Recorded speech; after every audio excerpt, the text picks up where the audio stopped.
Merci. Vous pouvez vous asseoir. Mukae. Même si nous sommes arrivés en retard, mais nous avons compris dans le témoignage de maman Adassa que la sorcellerie, elle fait des dégâts. Na hata tulichelewa kidogo lakini tunaelewa mushuhuda ya mama kama buchawi inaharibisha watu mingi, inafanya makosa mambo ya kuharibisha sana. Alors, je ne sais pas si nous aurons à terminer toute la matière, mais je vais m'arranger pour vous donner le gros afin que vous ayez le nécessaire de cet enseignement. Na sijue kama tutafundisha yote lakini nawapatia ya muhimu enye inahusu hii mafundisho. Alors, hier, nous avons introduit notre message Jana tulifanya kiingilio ya mafundisho yetu en nous posant la question de savoir si réellement la sorcellerie existe. na tulikuwa tukijiuliza kama buchawi kweli kweli inakuwa. Ayant donné les différentes assertions devant cette question, Tulipatia mawazo mbalimbali kufatana na hii swali. nous avons fini par comprendre que la sorcellerie existe, alors elle existe réellement. Na kwa mwisho tukafikia kusema kwamba buchawi iko na iko kabisa kabisa. N'en déplaise aux incrédules, vous pouvez nier son existence, mais vous ne pouvez pas empêcher à celle-ci de vous piquer. Na hata watu wa mioyo migumu wakikataa, na hamwezi kataza hii mambo ya buchawi isiwaguse. Nous avons dit la sorcellerie existe, pourquoi? Na tulisema juu ya nini buchawi iko? Puisque Dieu reconnaît qu'elle existe. Sababu Mungu anatambua kama buchawi iko. Ce monde appartient à Dieu. Hii dunia ni ya Mungu. C'est lui qui a tout créé. Ni yeye ndiye aliumba vitu yote. Et c'est même lui qui nous dit que dans le monde il y a une puissance. Na ni yeye ndiye anatuambia ndani ya ulimwengu kuko nguvu fulani. Une force terrible. Nguvu fulani ya ajabu Qu'on appelle la sorcellerie. inaitwa uchawi. Alors, pour gagner le temps, puisque il fallait qu'on voie avec vous Nijui tukomboe muda, ilibidi tujifunze pamoja. la définition de la sorcellerie.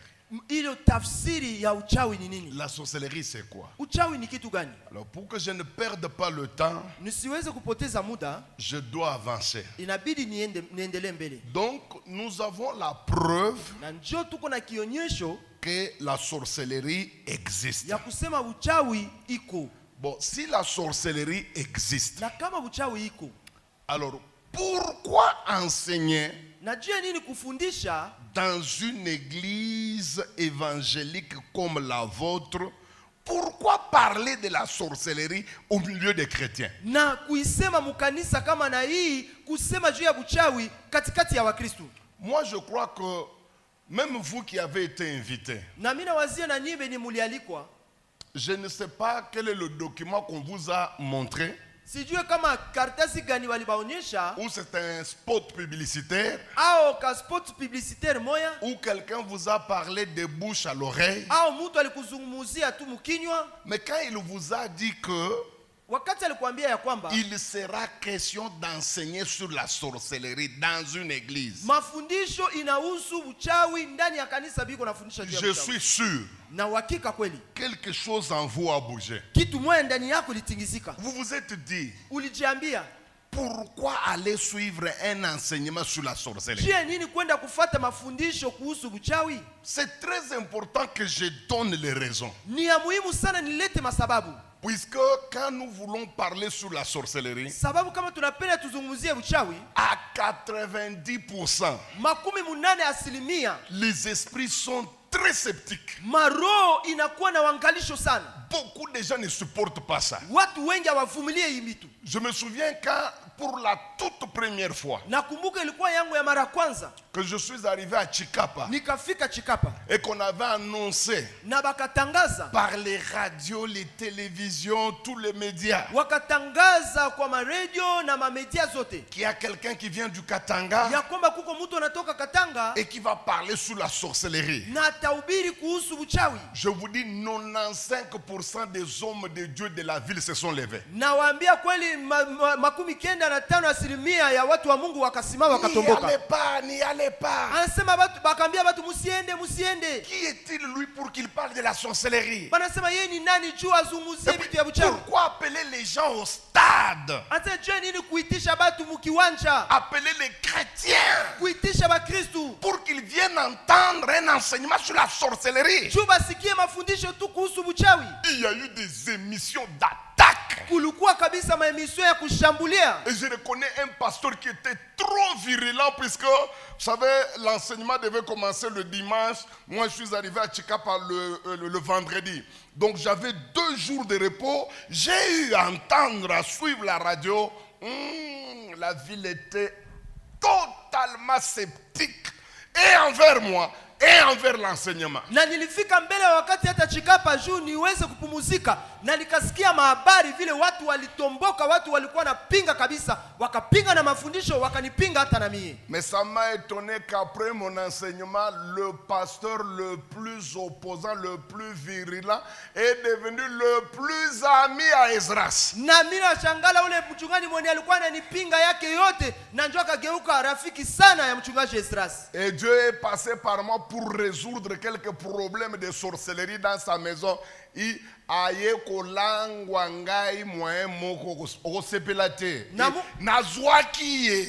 Na Mungu akanisaidia nikatatua shida moja ya uchawi kwake, akanipenda sana na mimi nikamkamata kabisa. Je crois que toi aussi tu te poses la question. Na wazia na wewe uko najiuliza maswali.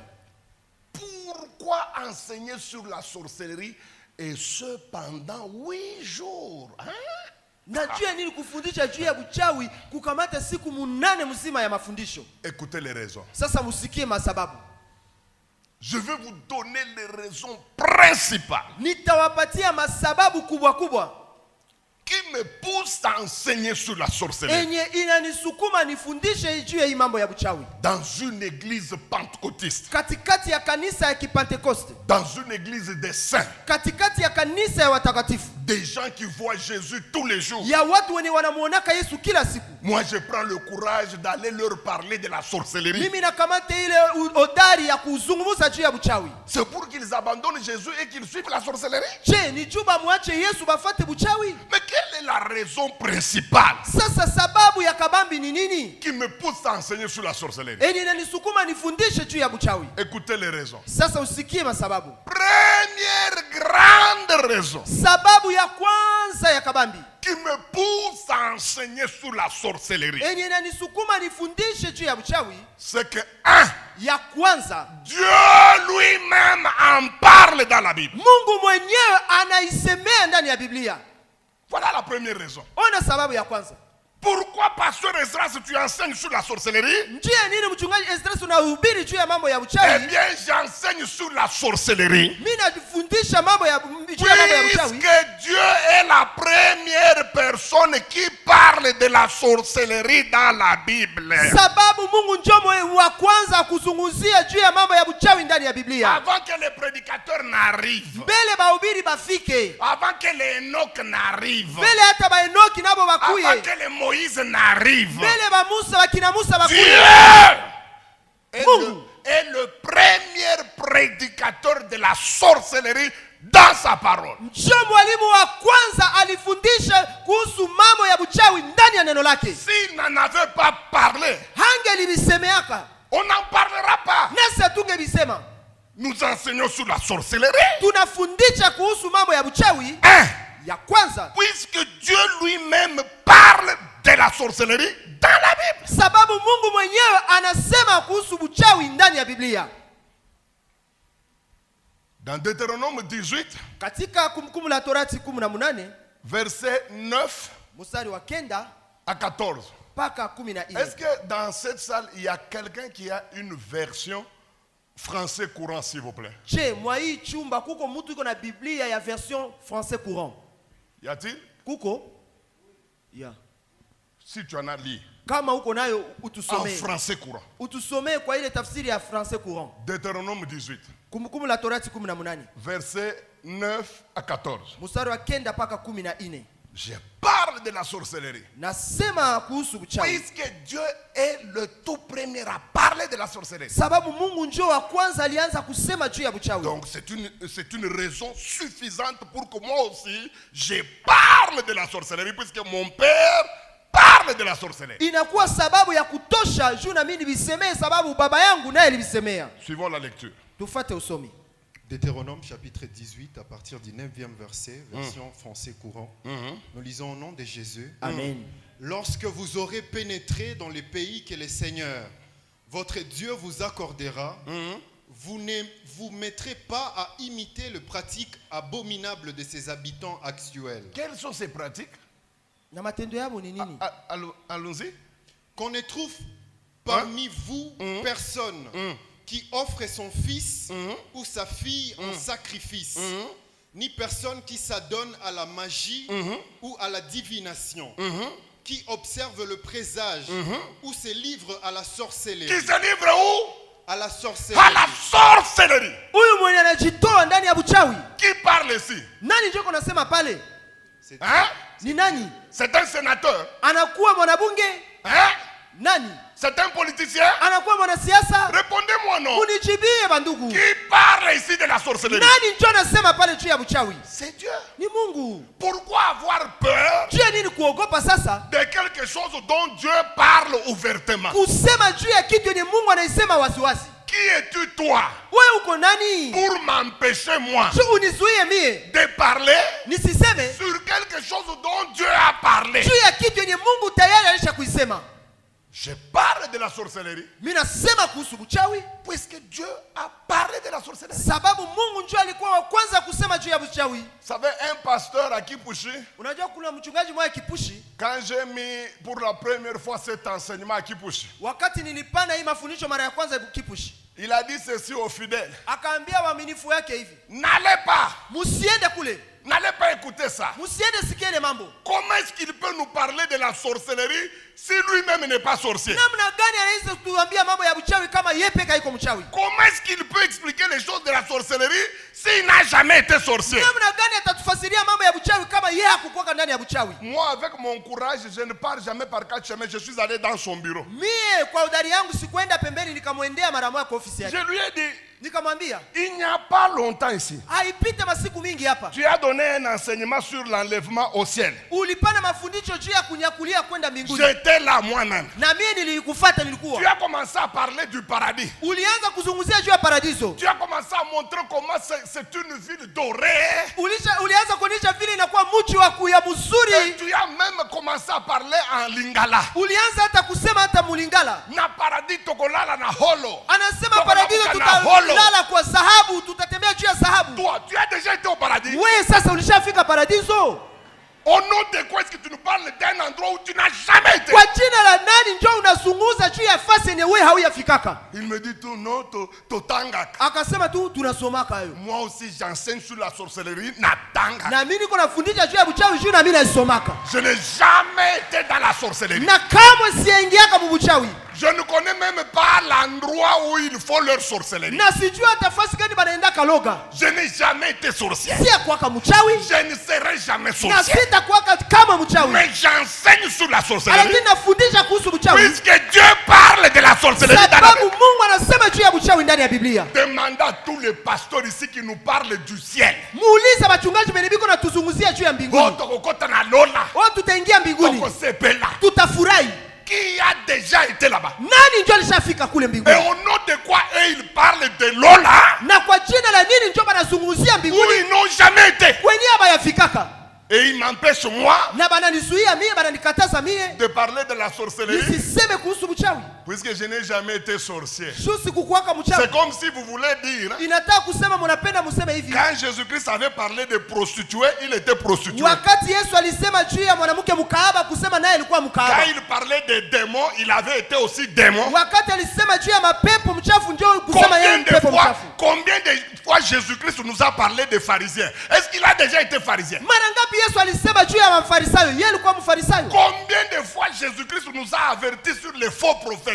Est-ce qu'il a déjà été faux prophète? Mara ngapi Yesu alituarifu juu ya manabii wa uongo? Yeye alikuwa nabii wa uongo. Quand vous enseignez sur vos piscines, wakati munasema juu ya mabirika zenu, quand vous enseignez sur les souliers, vous trouvez que c'est normal. wakati munasema juu ya viatu munaiona inakuwa halali. Quand vous dites aux gens que moi j'ai 454 vestes, vous pensez que c'est un enseignement. Wakati munajitapa munasema mimi niko na 540 Et ya quand koti, moi, munaanza ni je mafundisho. viens ouvrir l'intelligence des chrétiens pour qu'ils comprennent la sorcellerie, là c'est démoniaque. Na wakati niko nafungua akili ya Wakristo waelewe mambo ya buchawi, ile inakuwa kimapepo. Combien d'enseignements dans l'église du Congo qui n'ont rien à voir avec la Bible? Combien? Mafundisho ngapi ya hii Kongo yenye banatufundisha haitoki hata ndani ya Biblia? J'ai vu un enseignement, les 5 choses que Dieu n'a jamais vues, imaginez-vous. Na musikie mtu anasema ona mambo 5 yenye Mungu hayaonaka. Les gens étaient là pleins, Na batu baliyala mwa ile mafundisho. pleins. Baliyala. Les 5 choses que Dieu n'a jamais vues. Mambo 5 yenye Mungu hayaonaka. Il n'y a que le prédicateur, lui, qui a vu ça. Ni mhubiri tu ndio alishakuona ile mambo Maintenant, 5. entre lui et Dieu, qui est Dieu? Puisque Ça, le Dieu lui-même n'a jamais vu ça. Katikati yake na Mungu nani ndio Mungu? Juu Mungu hayaonaka ile vitu 5. Et des enseignements comme ça passe bien dans l'église. Na mafundisho kama na ile batu banaishangilia mkanisa. Quand quelqu'un enseigne les 4 secrets pour voyager à Dubaï, les gens trouvent que c'est normal. Na wakati mtu anasema siri 5 juu ya safiri, mtu asafiri Dubai, batu banaifurahia. Et quand je montre à un sorcier comment quitter la sorcellerie, je deviens démoniaque. Na wakati namfundisha mchawi atoke ndani ya buchawi, mimi nakuwa mtu ya kimapepo. Combien de gens prêchent sur des vestes? Batu ngapi banahubiri manguo yabo makoti sabo? Combien de gens prêchent sur leurs enfants? Batu ngapi banahubiri biko na tapa batoto yabo? Quelqu'un qui prend 38 minutes Mtu anakamata dakika 38 pour nous expliquer comment son fils est né étudier en Afrique du Sud, on trouve que c'est un enseignement. juu ya kutufasiria tu mtoto wake vile anasoma kwa Afrika du Sud, na shi tunaifurahia ile mafundisho tunasema Il y litubiri. en a qui sont même fous. Hein? Na kuko wengine biko hata na basimu. Il entre dans l'église, il a dit qui a déjà été chez moi? Anaanza uliza watu nani ndio Ah oui, alishafika frère, tu as kwangu? déjà été chez moi. Asa ushafika kwangu? Je vous informe que j'ai une maison qui a 350 tubes, Anasema niko na nyumba iko na 350 tala ya matube, 280 ampoules. 280 ampoules. Si tu dis Siko bisoto bidiembika. quand quelqu'un nous enseigne les bêtises, Wakati mtu uko natufundisha bitu ya buchinga, comment sa femme est allée mettre au monde en Suède, namna gani bibi yake alienda sala kule Sweden, opéré par 4 docteurs, mes amis, il fallait être là, le Saint-Esprit agissait. Na- Là, les gens trouvent que c'est normal. banganga ine ndio balimupasula, ilibidi Roho Mtakatifu akuwe pale pale, batu wanafurahia ile mafundisho, wanasema lituhubiri. Quand quelqu'un nous parle de comment il a 5 jeeps, Wakati mtu iko natuhubiri anasema namna gani iko na gari 5, 400 voitures, iko na 400 voitures, les gens trouvent que c'est un enseignement qui amène au ciel. batu banaikubali, banasema ni mafundisho niko napeleka batu mbinguni. Et quand je veux ouvrir l'intelligence des gens Sasa kama inabidi nifungule akili ya batu, et surtout délivrer les sorciers, sana sana kuwafungua wachawi, on me demande d'abord d'être sorcier pour enseigner sur la sorcellerie. bananiomba kwanza nianze kuwa mchawi juu nianze fundisha mambo kuhusu mchawi. Comme si eux qui enseignent sur les bottes, les souliers et les Jimmy Weston, ils ont été d'abord Jimmy Weston pour enseigner sur Jimmy Weston. Kama vile abo njo balianzaka kuwa ba Jimmy Weston juu aanze kusema juu ya Jimmy Weston. J'enseigne sur la sorcellerie. Niko nafundisha juu ya mchawi Puisque mon Dieu sababu Mungu wangu en parle dans la Bible. anaisemea ndani ya Et Biblia. aucun homme ni à Goma, Hakuna mtu ni à hata Lubumbashi, hata ni Lubumbashi, dans le monde hata dunia ne mzima peut pas m'empêcher moi hawezi kunikataza mie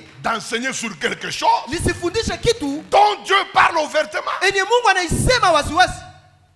Me comprenez? Mungu ananielewa? Il n'y a qu'un seul verset de la prospérité dans la Bible. Un seul. Mais il y a des pasteurs qui en ont fait une doctrine.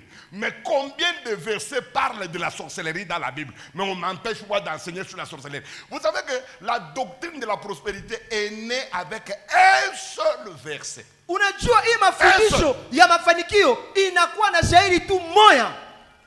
Il y a des gens qui sont devenus même ministres de la prospérité dans la prédication. Kuko batu balishajifanya waziri watumishi wa Mungu juu ya tu ya mafundisho ya ile Combien mafanikio. de versets dans la Bible s'attaquent à la sorcellerie? Sasa mashairi ngapi iko ndani ya Biblia niko na shambulia na inapinga ile buchawi?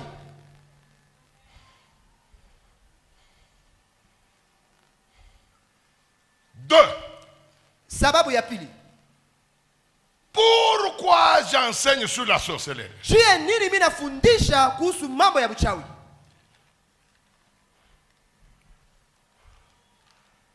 J'enseigne sur la sorcellerie. Nafundisha kuhusu mambo ya uchawi. Puisque c'est le péché, suivez bien, c'est le péché le plus cité, le plus attaqué, et même le plus répandu, et même le plus combattu par Dieu dans tout l'Ancien Testament. Sababu inakuwa zambi enye inakuwa ya nguvu sana, enye inashambuliwa sana na enye inapingwa sana na Mungu katika agano la kale yote mzima. Je répète pour nos amis qui écrivent. Mimi narudilia juu ya bandugu benebiko naandika. Pourquoi j'enseigne sur la sorcellerie? Juu ya nini mimi nafundisha kuhusu mambo ya uchawi? C'est le péché le plus cité. Ni zambi ninasemewa Doucement.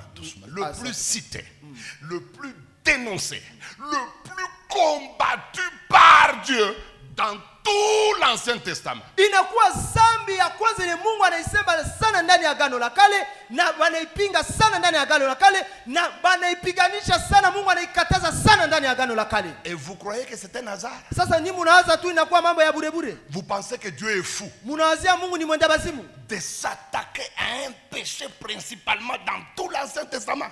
ashambulie zambi moya mu agano la kale yote mzima?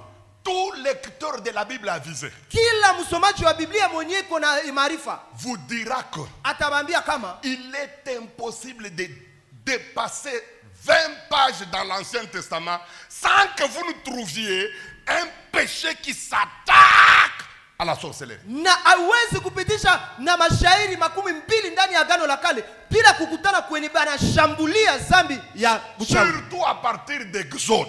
Sana sana kuanzia kitabu ya Kutoka. Il est impossible de lire un livre de l'Ancien Testament Haiwezekane kusoma kuendelea na kusoma kitabu ya agano la kale sans que vous ne trouviez bila ukutane des versets mashairi qui s'attaquent à la sorcellerie, eniko na shambulia na kupinga qui uchawi, interdisent la sorcellerie, eniko na kataza uchawi, qui mettent en garde les gens contre la sorcellerie. enye inawarifu watu wajiasari juu ya uchawi. Je vais vous poser une question. Ndabauliza, Vous pensez que c'est un hasard? munawazia tu inakuwa tu mambo ya kubahatisha hivi? Dieu est devenu fanatique de quelque chose pour commencer à répéter ça à tout moment. Mungu anakuwa mshabiki ya mambo tu arudili yake tu hivi?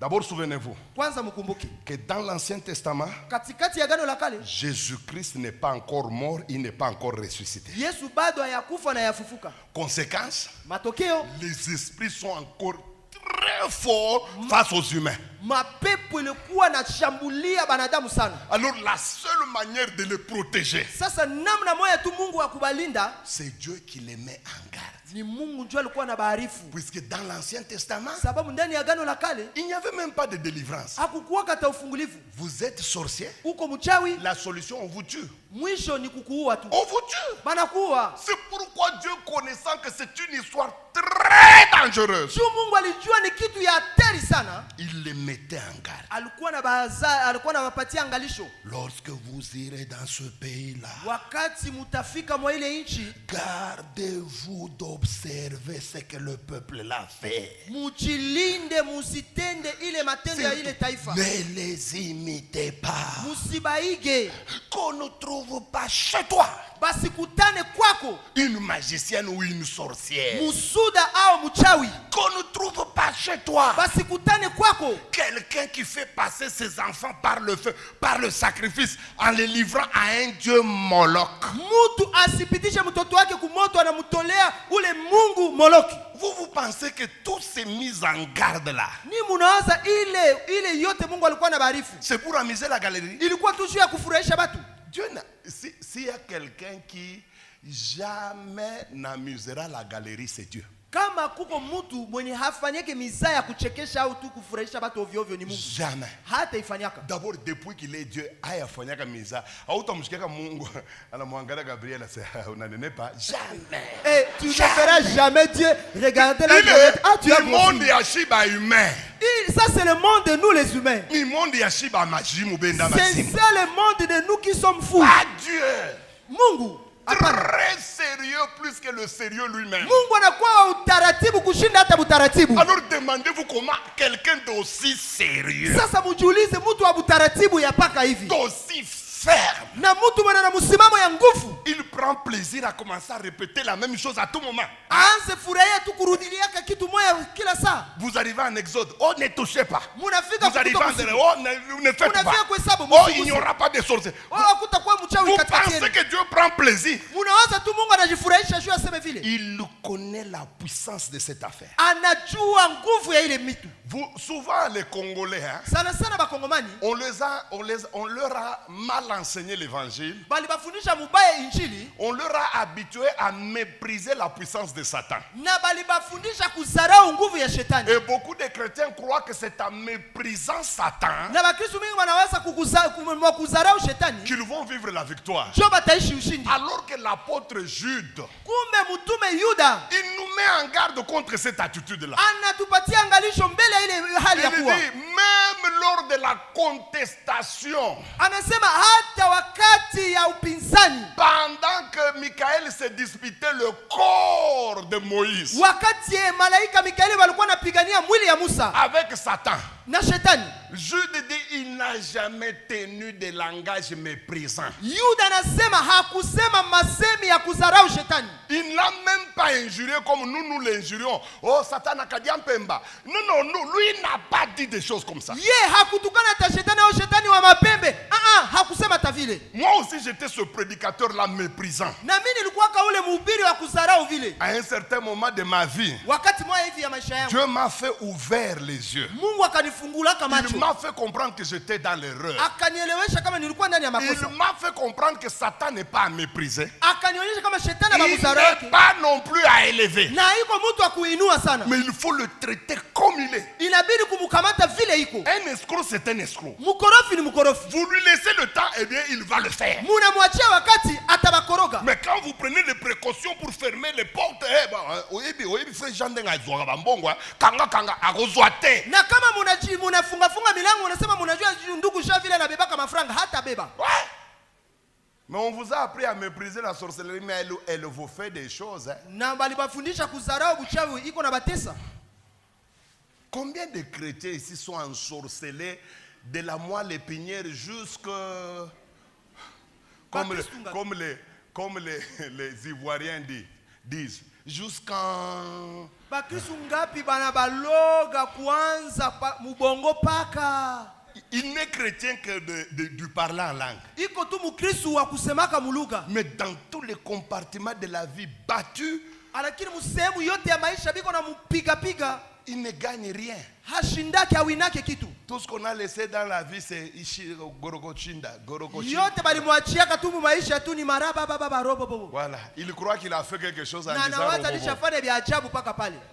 Certes, c'est une bonne chose que de parler en langue. Ni C'est une mzuri très bonne chose. kunena kwa lugha ni mzuri. Je parle en langue comme vous n'avez pas idée. Na mimi nasemaka muluga vile mwezi wazia. Dans une même prière, je peux parler 1000 langues. Na muombi moya mimi naweza sema hata lugha 1000. C'est pourquoi personne ne peut bloquer mon parler en langue. Mémoriser ça. C'est parce que ça vient. Aujourd'hui, je parle de choses qui ressemblent au portugais. Le lendemain, du blabla. Le lendemain, un peu d'islam. C'est vraiment le parler en langue. Na mie kunena yangu ya lugha hakuna mtu mwenye anaweza kuishika juu. Leo mimi naweza sema hivi, kesho mimi nasema hivi. Kweli nasema inakuwa kusema kulugha. Mais ce n'est pas la seule chose que tu peux avoir dans la vie. Na iko kitu moja ile tu ndio inabidi kuwe nayo mu maisha. 3. Sababu ya tatu. Pourquoi j'enseigne sur la sorcellerie? Juu ya nini mimi nafundisha juu ya uchawi? Écoutez. Munisikie. À cause de ses conséquences dans le sorcier et dans l'ensorcelé. Ni juu ya matokeo yake ndani ya maisha ya mchawi na ndani ya maisha ya ule mtu mwenye biko na loga. Ouais, je répète. Mimi narudilia. Pourquoi j'enseigne sur la sorcellerie? Juu ya nini niko nafundisha kuhusu mambo ya mchawi? J'enseigne sur la sorcellerie. Nafundisha juu ya mambo ya mchawi. Puisque la sorcellerie a des conséquences incalculables. Sababu mchawi iko na matokeo ni hauwezi wazia. D'abord dans le sorcier lui-même. Kwanza kwa mchawi yeye peke. Dans celui qu'on ensorcelle. Ya pili kwa ule mwenye biko na loga. Les conséquences sont à tous les niveaux. Matokeo yanakuwa kwa mambo yote, kwa ngambo yote. Essayez seulement de réfléchir, mes amis. Sasa mupime tu kuwaza kidogo bandugu. Regardez d'abord la vie des sorciers, des vrais sorciers. Muone kwanza maisha ya bale bachawi ba kweli bale bachawi.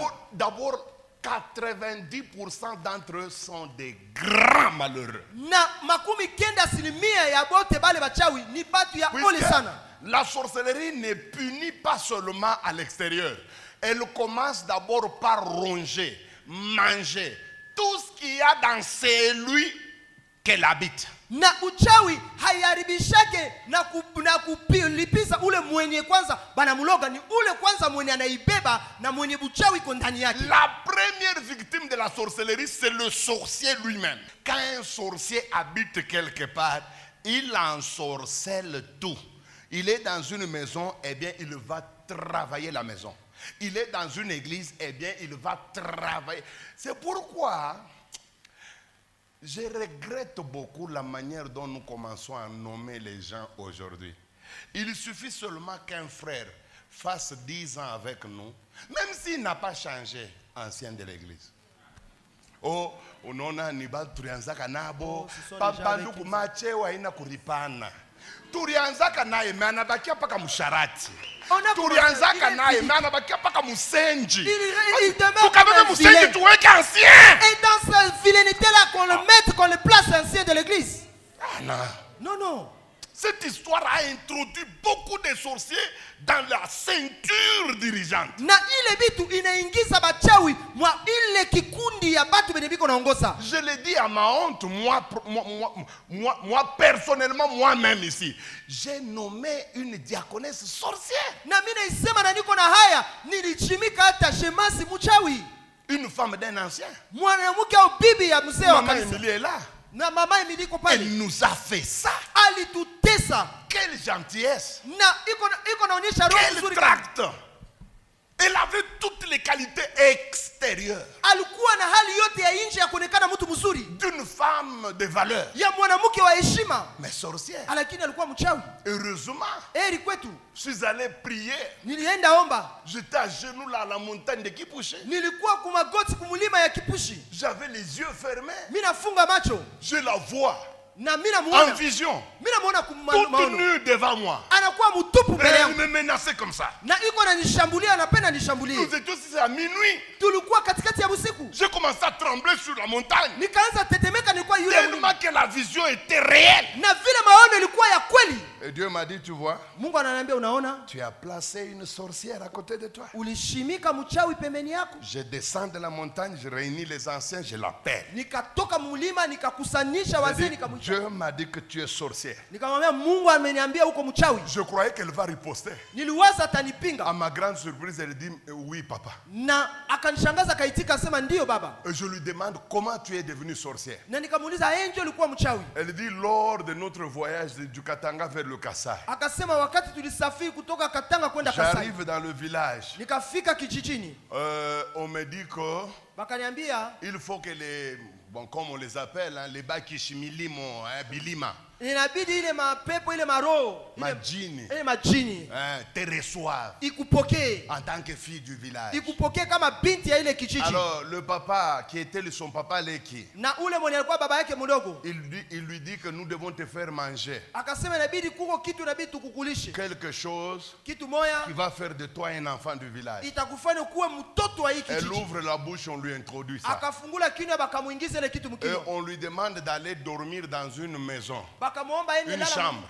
mchumba. Ce qu'elle a oublié, c'est que dans cette chambre, on enterrait tous les grands du village. Na akasahau mwa ile chumba ndio balikuwa nazikiaka bakubwa yote ile Pendant kijiji. qu'elle dormait, Wakati ni alikuwa analala à minuit, katikati ya usiku elle va voir un esprit femme akaona pepo moya ya mwanamke qui se lève de la chambre akasimama ndani ya et qui chumba. lui dit de quel droit toi tu es venu passer nuit ici. Akamwambia kuruhusa ya nani unakuja lala hapa? Tu as dérangé notre repos. Na unasumbua mapumziko yetu. Ouvre la bouche. Ça c'est dans les rêves. Hein. Pale mundoto Elle ouvre la bouche. na akafungula kinywa. La personne prend le noix de palme. Na ule mtu akakamata noix de palme. Il introduit Ngasi. dans la bouche. Akamutia hiyo akamuingiza On mkinywa. lui demande d'avaler. Akamwambia imeze. Elle avale, elle est cuite. Akameza na Elle a akakamatika. commencé à ensorceler comme tu n'as pas dit. Akaanza kuloga vile hawezi wazia. Elle avait ensorcelé l'ancien pendant 15 ans. L'ancien était impuissant. Aliloga mzee wa kanisa Son miaka propre 15. mari, hein. Bwana yake Bulozi ni usenje. la sorcellerie c'est vraiment être vilain. Unaisikia mbali. Tu apprends ça de loin. Regardez les enfants des sorciers. Muangalie batoto ya bachawi.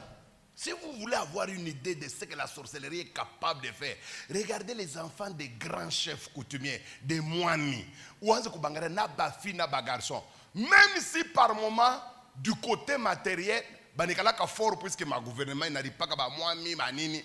Mais du côté de la vie en général, la vie sociale, ma vie à Bukweri, à Bunyumba, ma vie à santé, ni ma problème. Autant ka fi ka moi ka toto ka moi mi français ou kotwende. Mais kane kala kapa ke kokane lifuni kapa ke sharp du baridi. Hakuna namuna. Bana peleka bubulaya bana choka bana rudisha bana choka. Beko na ma problème moi paka ya bobo peke. Et si tu vois si les enfants, ils souffrent dans la vie sociale, ils peuvent avoir de l'argent, mais en général dans la vie comme ça, ils souffrent atrocement. Parfois, elle n'aime pas ce que son père fait. Mais elle subit. La sorcellerie, vous n'avez aucune idée. Hein? J'ai entendu des gens dire l'église de Jésus ne peut pas être ensorcelée. Je me suis posé la question, ils ont la même Bible que la mienne. Dans ta Bible, il y a eu une église qu'on a ensorcelée sérieusement. Dans ta Bible, pas un exemple de Lubumbashi, non. Paul, qu'est-ce qu'il dit aux Galates? Qui vous a ensorcelé? Nani alibaloga? Toi, tu penses que Galate c'était une église à négliger? C'était vraiment une église par excellence. Et on les a ensorcelés à un niveau terrible. Et qui les a ensorcelés? Ne jouez pas, frère. Commettez les mêmes erreurs que les Galates, eh bien on va vous ensorceler. Je reconnais qu'une église, on ne peut pas l'ensorceler, oui. Oui. Dans quelle mesure est-ce qu'elle ne peut pas être ensorcelée? Tant qu'elle garde le standard de Christ, oui. Mais lorsqu'elle commet l'erreur, elle ouvre des portes, elle devient ensorcelable. Et puis on peut l'ensorceler jusqu'à la moelle épinière. Vous ne voyez pas comment certains pasteurs sont déjà ensorcelés sur les réseaux sociaux. Banam font boumba ou à réseaux sociaux. Mais pasteur. Vous n'avez pas encore vu des pasteurs là. Comme on vrai, alors vrai têtu, vrai impoli, c'est bien Satan. Et si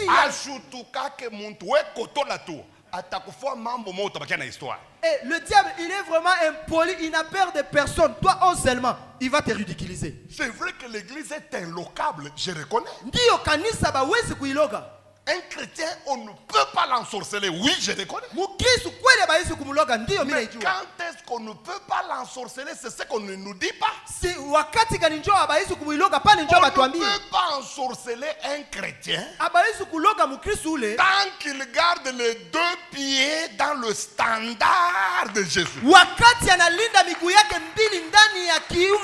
Bible dit que quiconque va plus loin ne demeure plus dans les Écritures. Et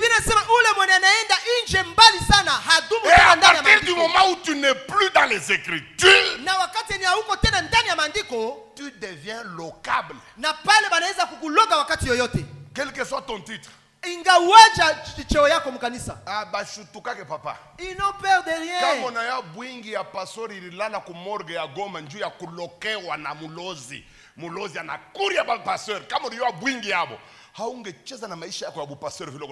Et tu ne peux pas jouer avec ton ministère pastoral si tu savais combien de sorciers sont partis ensorceler quelqu'un. Ils sont aujourd'hui à la mort. Et vous savez pourquoi Jésus avait cette audace-là de dire que le diable ne peut rien sur sa vie? Il ne pouvait pas le dire seulement comme ça. Écoutez ce qu'il avait dit. Voici le malin vient.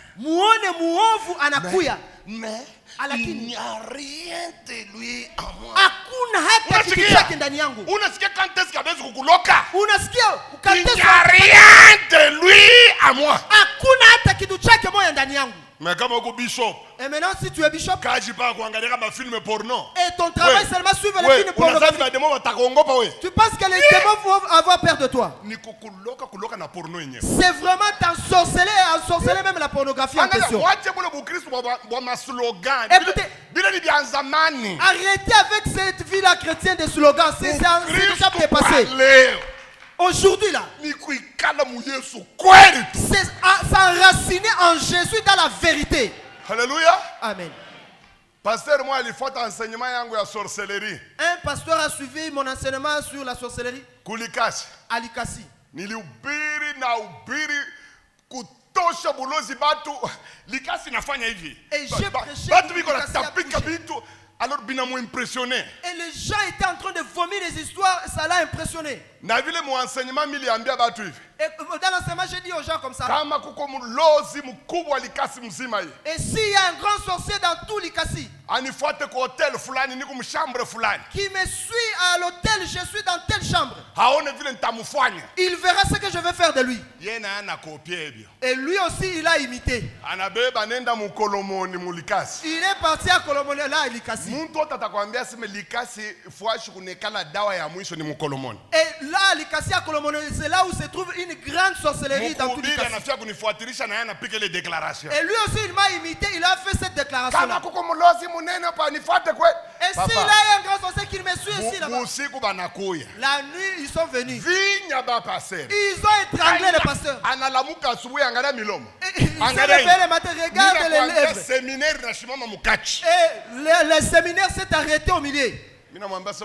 Et je lui ai dit, voilà, tu as eu pour ton compte. Tu pensais que ce sont des jeux de blagues prêchés sur la sorcellerie.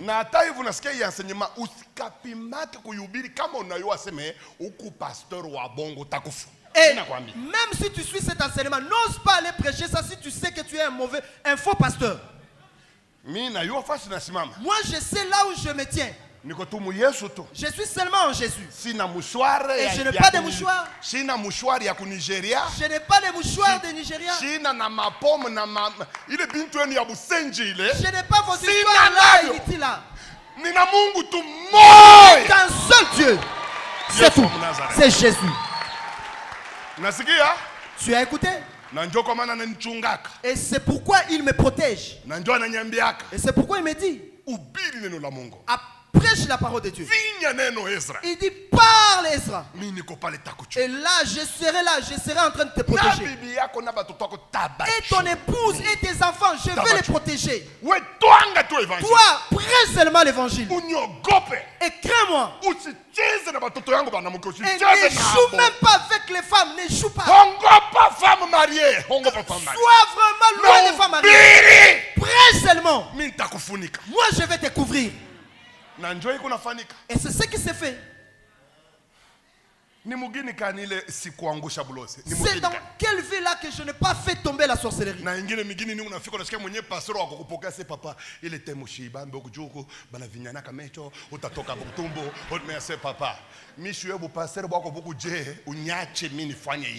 Et dans certaines villes, j'arrive, le pasteur me dit que pasteur, ne prêche pas sur ça. Moi, je dis, moi, je vais parler. Je ne connais pas ce que tu es, mais je connais mon Dieu, je vais parler. Et à la fin de l'enseignement, il me dit que pasteur, je ne savais pas si tu vas t'en sortir. Je comprends. D'ailleurs, et lorsque tu parles là maintenant, je suis en train de comprendre tu es quel type de pasteur. Et c'est pourquoi vous, les serviteurs de Dieu, craignez Dieu. Si réellement tu es serviteur de Dieu, mais protège-toi, crains Dieu. Mais sanctifie-toi.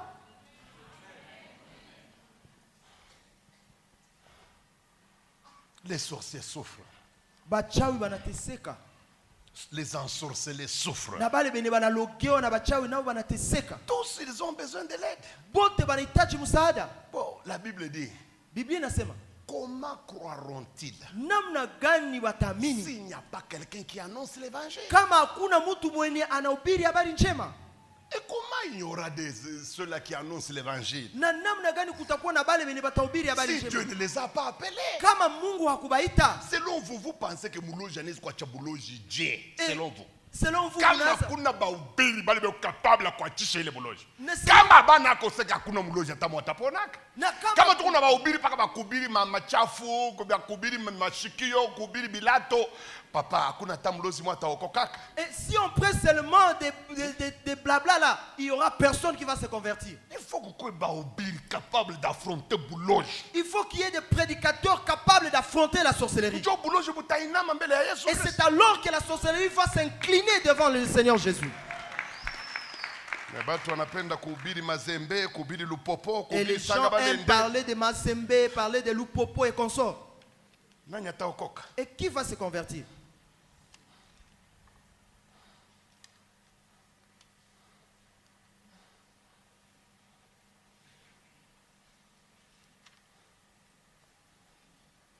Pourquoi j'enseigne sur la sorcellerie? Najua nini niko nahubiri kuhusu mambo ya buchawi?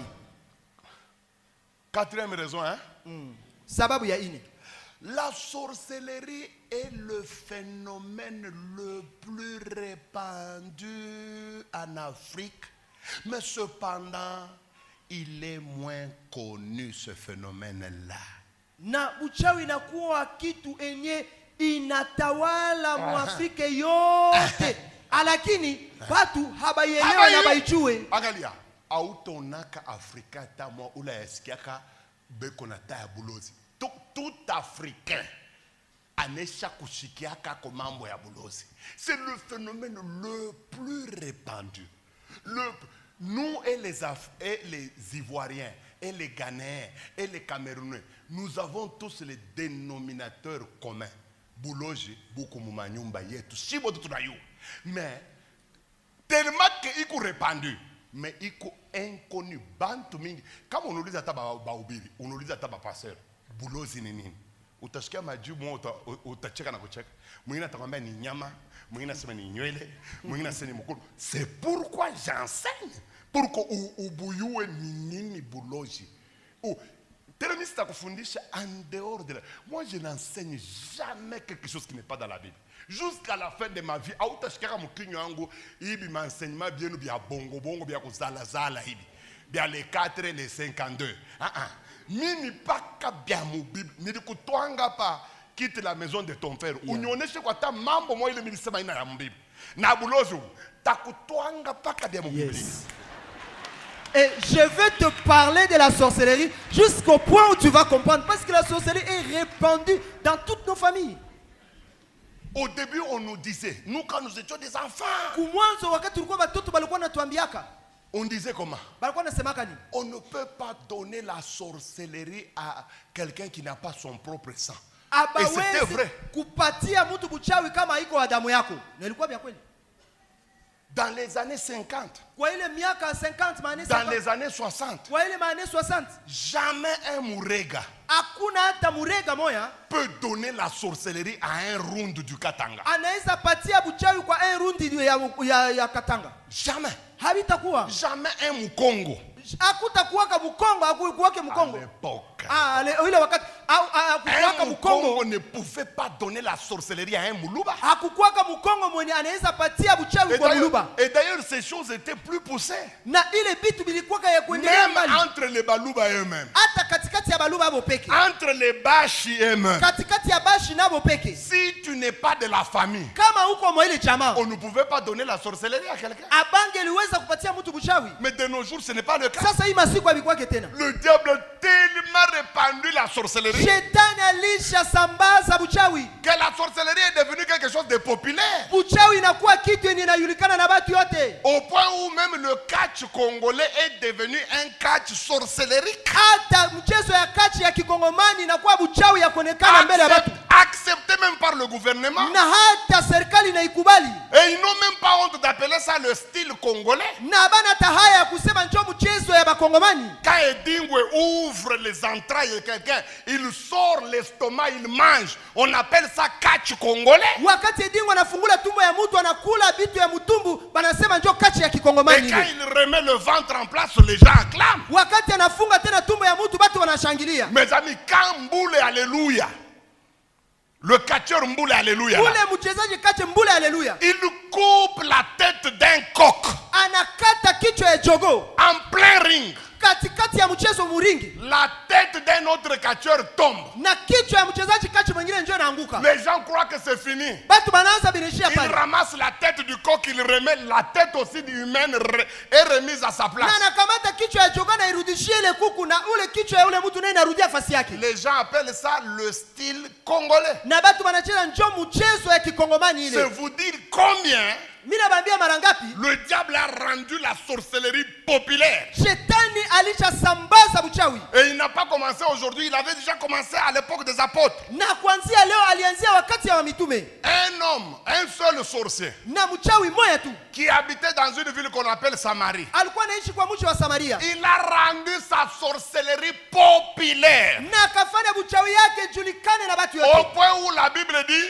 mpaka Biblia inasema tous, bote depuis le plus petit kuanza mdogo jusqu'au plus grand, mpaka mtu mkubwa, appelez ce sorcier-là la grande puissance de Dieu. walikuwa naita ule mchawi nguvu ya Mungu. C'est vous dire combien Nejue kuambia mara ngapi le diable a rendu la sorcellerie populaire et accessible à tout le monde. shetani alishafanya uchawi julikane na watu yote, na kila mtu anaweza kuifikia. Elle est devenue tellement facile Ilishakuwa ya rahisi sana, que vous pouvez être Mukongo. enye unaweza kuwa leo Mkongo, Vous rencontrez un moufulero, comme je ne sais pas si j'ai bien prononcé, unakutana na mfulero et tu lui donnes la sorcellerie. na unamupatia naye uchawi, Et il devient sorcellerie. naye Et anakuwa il mchawi, devient sorcier. naye anakuwa Et mchawi. lui, le moufulero là, Na ule mfulero il est capable de rencontrer un Somalien chauffeur simple qui est venu déposer de la marchandise. Il lui donne la sorcellerie. naye mfulero anaweza kutana mtu wa Mali, shoferi dereva alikia cha chakula hapa, naye anamupatia uchawi. Il y a une fille de Lubumbashi Kuko dada moja Lubumbashi que j'ai reçue en cure d'âme. nilimpokea juu ya matunzo ya nafsi, Une grande sorcière. mchawi mkubwa Parmi les militaires zimbabwéens qui sont venus nous aider dans la guerre ici, katikati ya baskari wa Zimbabwe wenye l'un walikuwa est kusaidia. tombé amoureux d'elle. Na mmoja alienda kumpenda yule dada Elle a pris la sorcellerie et l'a mis dans le foufou. na akakamata buchawi akatia ndani ya bugali, Le Zimbabwéen a mangé. na ule askari ya Zimbabwe La akakula, nuit, il s'est retrouvé nu au Kasaï avec la maman. na busiku akashikutana mtupu na ule mama iko Quelqu'un Kasai, qui est venu nous aider pour la guerre. na batu wenye walikuwa tusaidia muvita, Mais on lui donne la sorcellerie. na bana bapatia buchawi.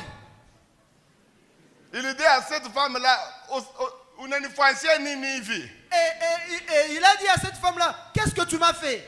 Et la fille de lui dire suriipenda. Et la fille lui a répondu, et tu l'as voulu. Pale ulikuwa nafuata mwili yangu ulizani mwili mko nini?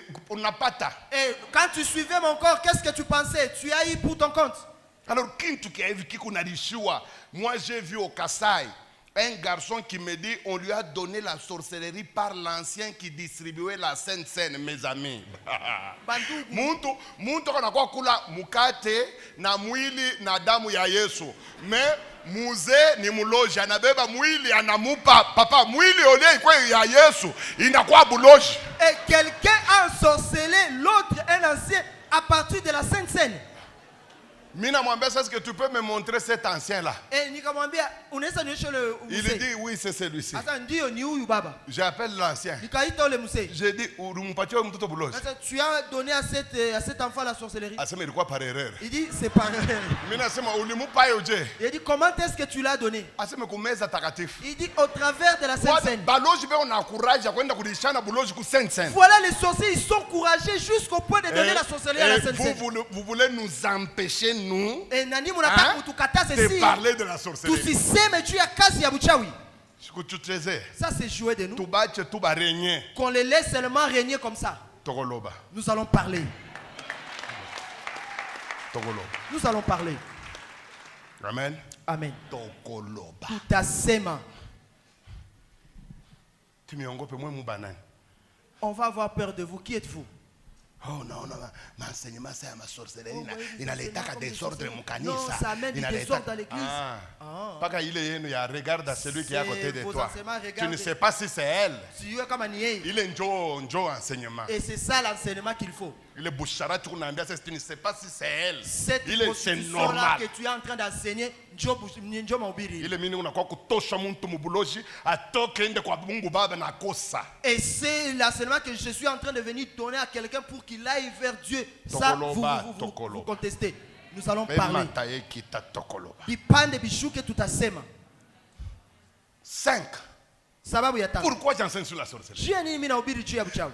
C'est puisque 70% des problèmes, des difficultés qu'ont les Africains sont causés par la sorcellerie. Ni sababu 70% ya mashida na matatizo ya Waafrika inatokana na makazi ya uchawi. J'insiste. Mimi natia mkazo. J'enseigne sur la sorcellerie pourquoi? Mimi nafundisha juu ya mambo ya uchawi jeni. C'est puisque 70% des difficultés, Sababu 70% ya mashida, 70% des magumu qu'ont les Africains 70% ya magumu ya Waafrika viennent de la sorcellerie. inatokana na kazi ya uchawi. Vous pouvez ne pas me croire, mais c'est la vérité. Munaweza kuniitika au hapana, lakini kweli. Si Dieu aujourd'hui Kama leo Mungu décidait anaamua de retirer du monde atoshe mulimwengu mudunia l'esprit de sorcellerie, hii pepo au roho ya je uchawi, vous dis, chez beaucoup de gens, les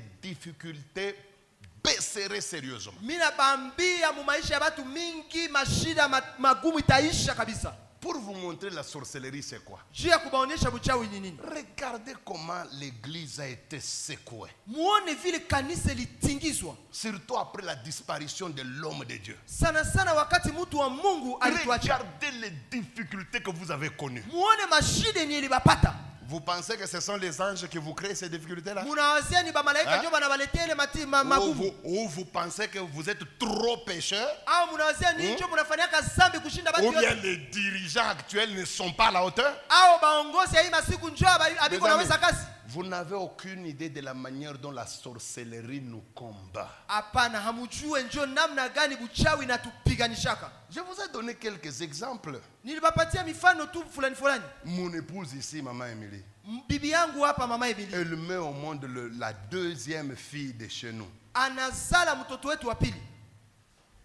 Paf, elle commence à développer une maladie là. Mara moja kwa ghafla hivi magonjwa moja ikaanza Le muonekania. ventre commence à bétonner. Tumbu inaanza kumuvimba. Le ventre est arrivé jusqu'à ce niveau ici. Tumbu inavimba paka inafika mbele. Elle souffre, elle n'allait plus à la toilette. Alikuwa anateseka, mtoto hakuwa anafanya tena choo. Elle avait 90 kilos. Akakuwa na 90 kilos. À cause de cette maladie, elle est descendue jusqu'à 48 kilos. Juu ya ile magonjwa nakapoteza makilo. Elle était toute flasque comme ça. Na akakuwa mugonde sana. Plus de jours, elle n'a jamais été à la toilette. Na masiku mingi hakukuwa anafanya choo. Quand vous touchez son ventre, ça cogne comme ça. Hein? Wakati unagusa tumbo yake inagonga kabisa. Vous pouvez me dire ça venait d'où? Sasa munaweza kuniambia ilitoka wapi? Moi et elle, nous sommes en Jésus. Mie na mama tuko ndani ya Yesu. Nous nous respectons. Tunashimiana. Nous n'allons pas à gauche, nous n'allons pas à Na droite. tunajeshimia tuendake kushoto au Nous kuume. sommes focus Na sur Jésus. na macho yetu Et tunaangalilia tu Yesu. bref, cette maladie bizarre commence. Na kwa ghafla ile Elle magonjwa a fait katukia. ça. Ikanitesa. Nous allons au scanner là-bas. Tukaenda muscanner. Vous savez ce qu'on nous donne comme résultat? Unajua matokeo balitupatia? La présence d'une masse volumineuse, Bakasema kuna kuwa kakitu kwa hivi ya informe, enye haina umbo. non Enye identifiée, hawezi kuijua. d'à peu près 5 kilos. Inakuwa na karibu kilo Ça, 5. c'est l'échographe qui écrit ça. Ule ni mtu wa ecography ndio anaandika vile. Masse volumineuse, Anasema kakitu kwa hivi ya informe, kabambi. Enye haina non umbo. Enye identifiable, mtu hawezi d'à peu kuielewa. près 5 kilos. Inakuwa na karibu kilo 5. Et d'origine inconnue. Na inatoka fasi yenye habajue. Et mais il me demande d'opérer. Sasa Je dis, bakaniomba toi-même tu dis d'origine inconnue. wewe peko nasema Toi-même tu dis que non wewe identifiable. peko nasema hawezi Tu vas kuielewa. opérer quoi? Sasa utapasula nini? Vous jouez avec la sorcellerie. Munacheza na uchawi. Moi, si j'étais un pasteur, théologien, Mimi ningelikuwa mchungaji wa qui kiteolojia. ne croit jamais dans la puissance de Dieu, Mwenye amini kabisa uwezo wa Mungu. cette femme ne serait pas là. Na huyu mama angelikuwa tena. Et là, son père m'écrit, hein, Baba yake ananiandikia. papa, aina kibengo, utuleteko mtoto tumutunze kisha tutakurudishia atawe. Utachika mambo ya vitu. Ili papa amene nous Donc, notre vie nous allons donc soigner plus, nous allons célébrer. irresponsable wa Et moi, comprenne ma femme pour le soigner. J'ai dit à maman Émilie, Et Nikambia maman Émilie, n'ose pas aller chez vous. Il dit, je vais mourir. Vraiment, je vais mourir. Et je lui ai dit, tu ne vas pas mourir. La sorcellerie, c'est une autre chose, bien aimé. Et là, je suis en train de prier en jeûne. Elle avait des douleurs incommensurables. Alikuwa na maumivu yenye hawezi waza. Squelettique comme ça. Na akakuwa mkonde. Elle est devenue toute flasque. Na akachakala yote. Elle a pâli. Na akakuwa mweupe. Il n'y avait rien d'intéressant en elle. Na kukuwa ta kitu ya kuvutia muyeye.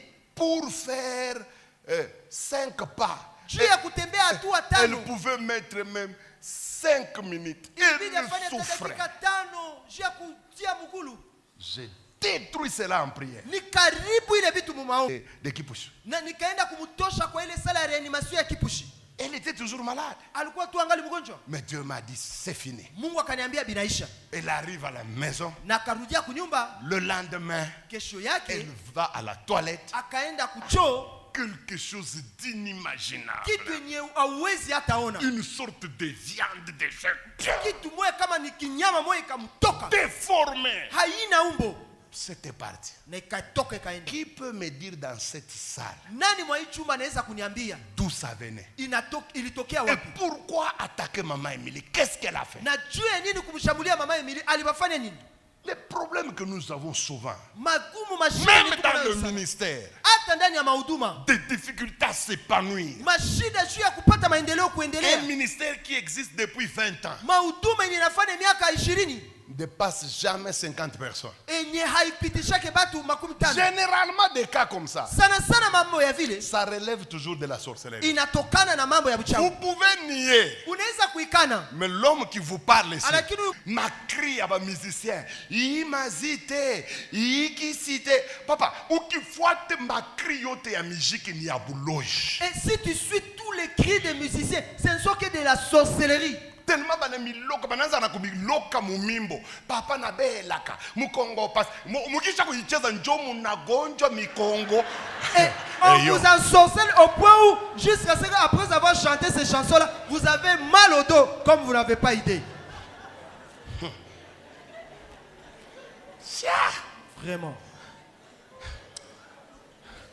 Et vous entendrez des chrétiens.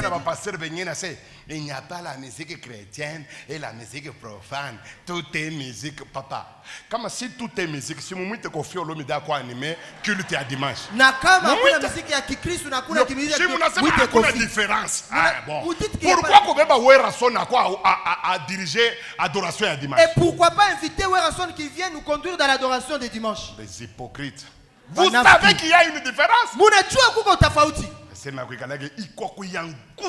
Et il y a une grande différence là. La musique de Dieu et la musique de Satan, ça se diffère tellement fort. C'est maintenant, il ne faut pas discriminer ceux-là qui chantent la musique des variétés. Ce n'est pas profane, mais des Papa, kama koko kintu kinaua Congo ni musique ile. Et s'il y a quelqu'un qui a détruit le Congo, musique ya buchafu. C'est cette musique-là sale.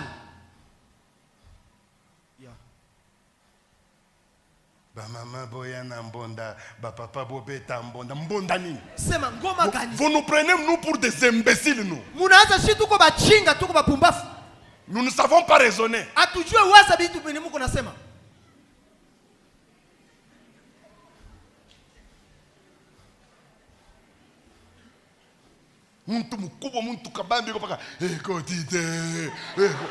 Et quelqu'un est responsable. Il est en train de crier quotité, quotité. Qu'est-ce qui ne va pas? Le jour où je passe ministre de la culture, je vais vous crier fortement. Oh, c'est seulement de chanter ces vilaines chansons-là. Et certains orchestres, je vais les mettre de côté. Malheureusement, ministre de la culture faible. Malheureusement, on nomme des ministres de la culture de faibles personnes. Il suffit tout qu'un musicien comme moi, comme tape, oh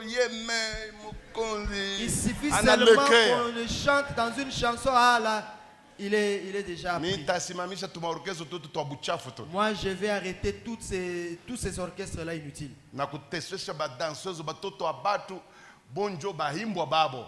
Yeko mukoti aisha kuvala bien na cravate. Lui, il est bien mtoto wa umbwa ndio anaika mbele kule. Et l'enfant d'autrui, la fille d'autrui, il le met devant. Et elle aussi en train de danser, en train de sourire comme si elle allait au ciel. C'est triste.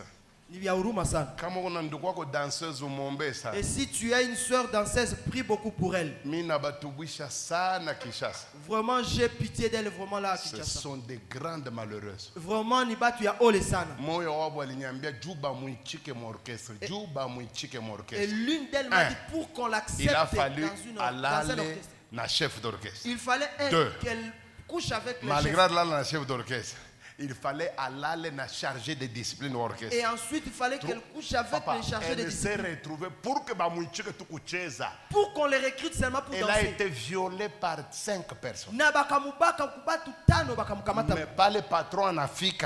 Et là, le chef exige séance. Et lui aussi exige encore son temps à lui. Amener ton enfant dans ces milieux-là, c'est les tuer. Je préfère ta domestique quelque part que danseuse. Je préfère à ce que mon fils soit même un domestique quelque part au lieu d'être danseuse. Je connais ce que je dis, moi. Ce ne sont pas des choses que je ramasse.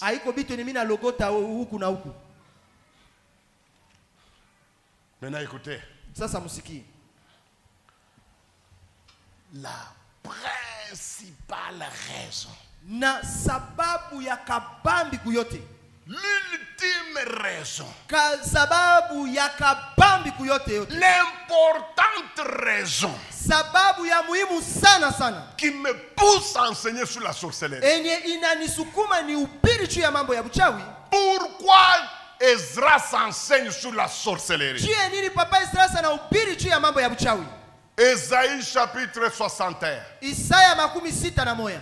1 à 2. Mstari wa kwanza mpaka wa pili. Même dans Louis II, il n'y a pas de problème. Hata mu Biblia Louis II haina shida musome. Ici, je n'ai pas besoin de version. Lisez n'importe quelle version. Hapa musome ikuwe Biblia yote ile tafsiri yote. Pourquoi j'enseigne sur la sorcellerie? Jia nini mimi nahubiri juu ya mambo ya buchawi? Le Seigneur Dieu me remplit de son esprit. Car il m'a consacré. Il m'a consacré pour faire quoi?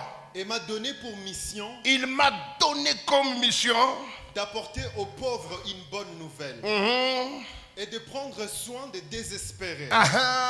Et de proclamer aux déportés qu'ils seront libres désormais. Voilà.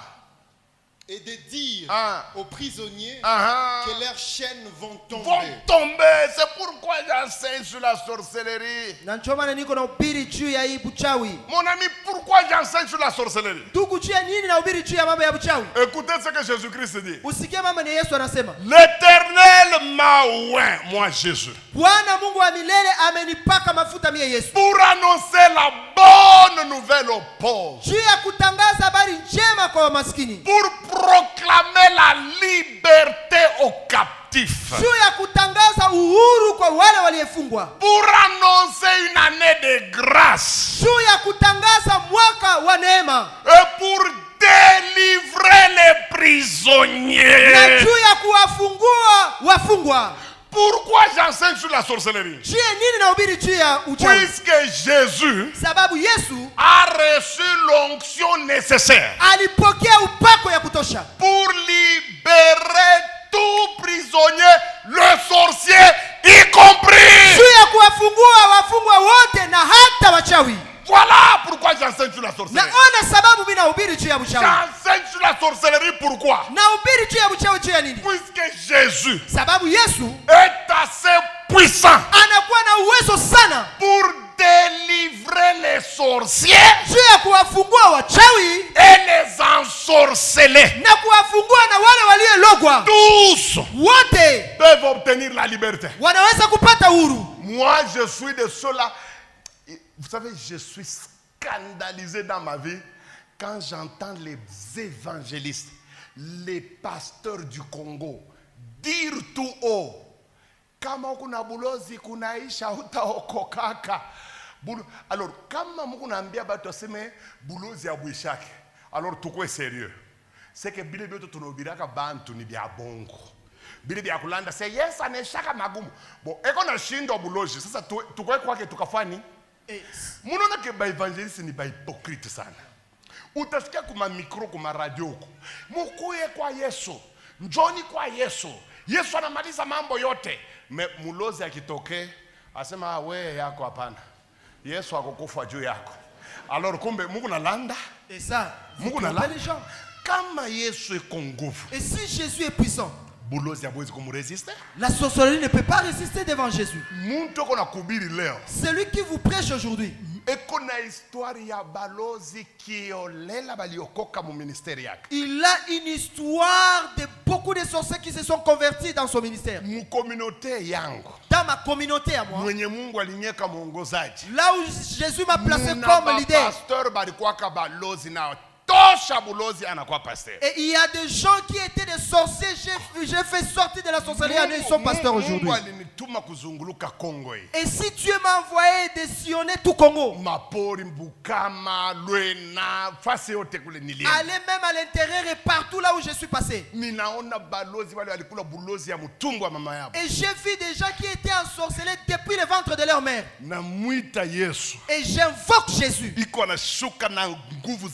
Et il descend avec une puissance terrible. Et il fait sortir toute la sorcellerie. Et il change cette personne-là, il devient son serviteur. Et c'est ça ce que je suis en train de prêcher. Et si tu es sorcier dans cette salle,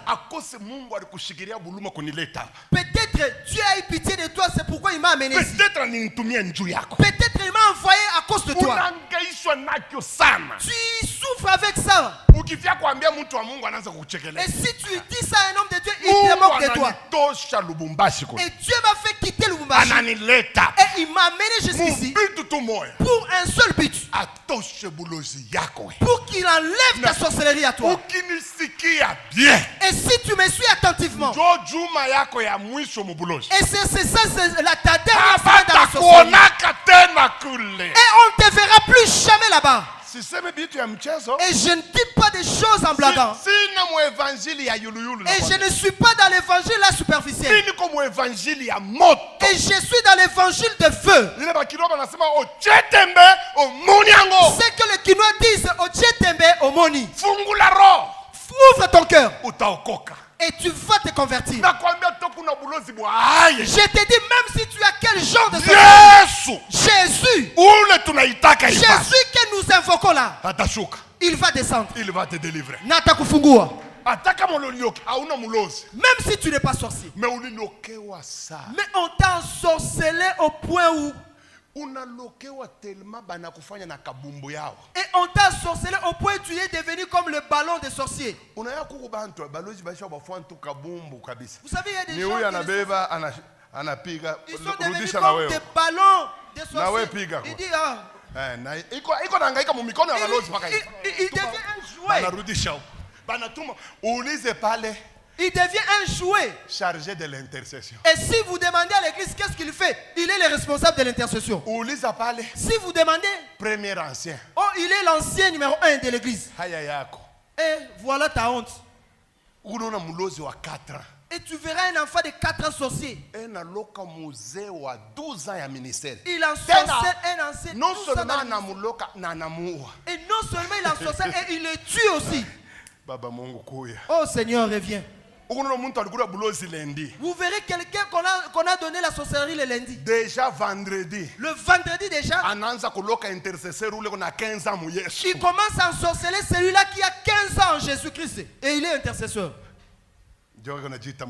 Et c'est alors que tu vas dire que tu es chrétien. On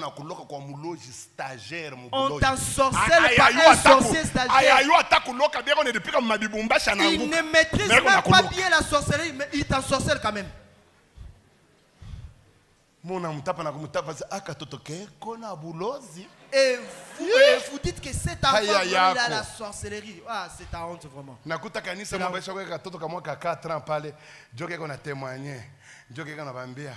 Ata pale mnafanyaka louange, mayashi na mitoka. Ni minjo minekalaka yulu niko na wakoolea. Et j'ai vu dans une Minasema, église, angalia kanisa hii. il dit, j'ai dit, ça c'est quel genre d'église Jo ça? pasteur si, mwangalie vile bako natufanya bandoko. Les pasteurs s'étonnent et disent, hey, regarde comment on nous fait. Minasema, jo kanisa hii. J'ai dit, c'est ça l'église vraiment. Jo basha na kaka pakati pala. Et on l'a encerclé, on l'a mis là au milieu. Jo naambia mzee sinaona vile ligoti yako inesha vimba. Il dit, ensuite, tu vois comment ton genou Ni est minjo gonflé. milikupikaka marteau j'ai dit. C'est moi qui t'ai frappé avec un marteau le jeudi. Bandoko. Il dit, ah bien aimé. Kanisa kakueko na haya. Vraiment, il faut que l'église ait honte quand même. Mungu naambia bantu vile Yesu alimekufia mena na mna Mungu nalokewa. Et vous dites aux gens que Jésus est mort pour vous et on vous ensorcelle.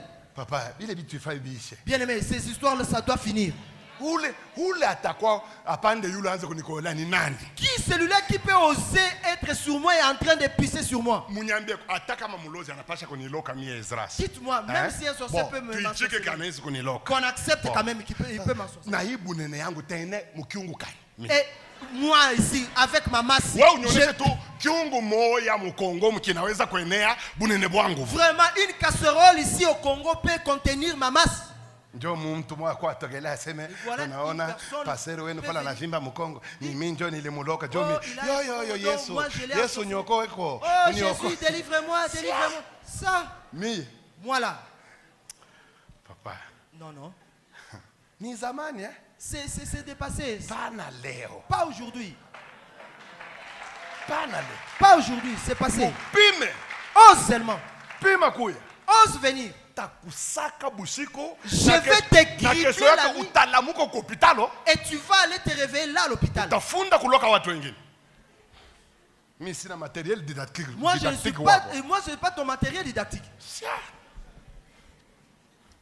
Kunaona mtu wa Mungu mzima Vous verrez un homme de Dieu, banaloka njo anaita kanisa iko na balaga et il appelle l'église tena et puis hana après haya l'église, iko naanza il dit seme au revoir à l'église. niko nakufa siwe Kenya niko Et nakufa. il dit, ah, je suis en train de mourir, je ne sais pas pourquoi je meurs. Frère Gaston, Il dit, frère Gaston, utabakia na kinga yangu. tu vas rester avec mon vélo. Sasa we frère Ilunga Et le frère Ilunga, njo utabeba kanisa. c'est La sorcellerie, Jawi. c'est un péché globalisant et global. Ni zambi ni inabebaka biote na inabeba biote. Pour vous prouver Juu ya kubaionyesha. qu'on nous lise dans Louis II, Batusomee ndani ya Biblia ya Louis II. Deutéronome chapitre 12, Kumbukumbu la Torati sura 12. versets 28 à 31. Musala 28 mpaka 31. Qu'on nous lise. Batusomee. Deutéronome chapitre 12, à partir du verset 28. Jusqu'à 31. Nous lisons au nom de Jésus. Amen.